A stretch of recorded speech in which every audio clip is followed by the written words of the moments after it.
Do you think one deprived being can show another deprived being a fulfilled way of life? This is what we are expecting from our mothers and their mothers, all the way to the first mother. We all are deprived beings in this reality, unfulfilled beings. How can one caught up, imprisoned being set another one free? So our expectations are pedestal-like expectations, are unrealistic expectations and claims on our burdened mothers. Create the chakravyuh of this reality and deepen it to the point where we all get sabotaged and we all die in it, suffocated. The mother, the child, the society. Mother is equally imprisoned. Child is equally imprisoned. Now, in this imprisonment, where the mother and the child both are imprisoned, but child being the new entity which has just entered and cognitively does not know where to go. The soul knows where to go. The soul has an agenda. The quantum being knows everything, but the quantum being needs the form. The form is this causal being, the body and everything else. Now this causal being needs guidance. So imagine if you're crossing the road, you're a tiny kid, you're crossing the road, you see a lot of traffic, you are going to stand there at the side of the road, you're going to look up at your mother, of course at your other parent as well, but I'm talking in reference to your mother right now. You're going to look at your mother and feared by this chaos, you will hold her hand, follow her exactly the way she crosses the road. Now, if she is someone who does not cross the road safely, does not know how to cross the road, but only pretends to you that she knows, then you both are in trouble. And this is the case with all of us. We all are in trouble. Our burdened mothers are already burdened. When we become mothers, we are already burdened. This is when we look up to the mother because we don't know what to do, and we weave our story, keeping mother as the reference. Now, those of you who hate your mother, you never want to be like your mother, wait a minute.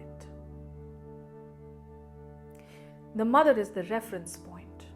And in this reference point, which is right here in the middle, you either rebel completely against the mother or you admire her completely. In both cases, your central point, your epicenter is the mother and her personality and her energetic being. If you are not at these extremes, you will be somewhere in between. Somewhere in between the rebellion and the admiration. So the mother is the epicenter. You have woven your life with that in the reference. Whether you have rebelled against her or admired her, or you are anywhere in between, your reference to your story and your life here in this Kali Yuga, at the end of it, is this limited being called mother. Don't get offended.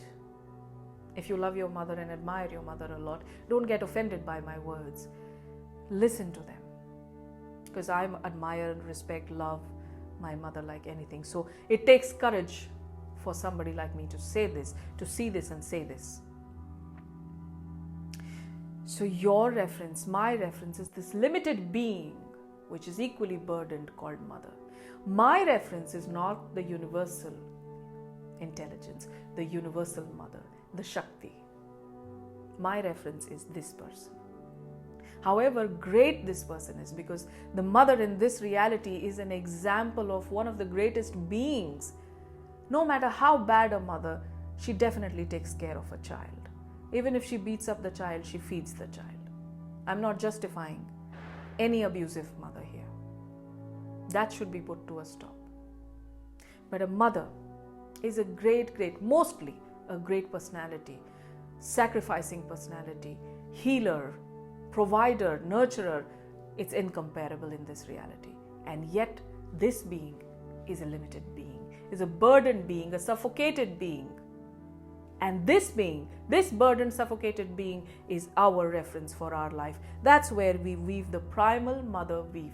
This primal mother weave, woven at the beginning of our incarnation, continues to be woven till the end, till you awaken to the point where you consciously tear open the primal mother weave.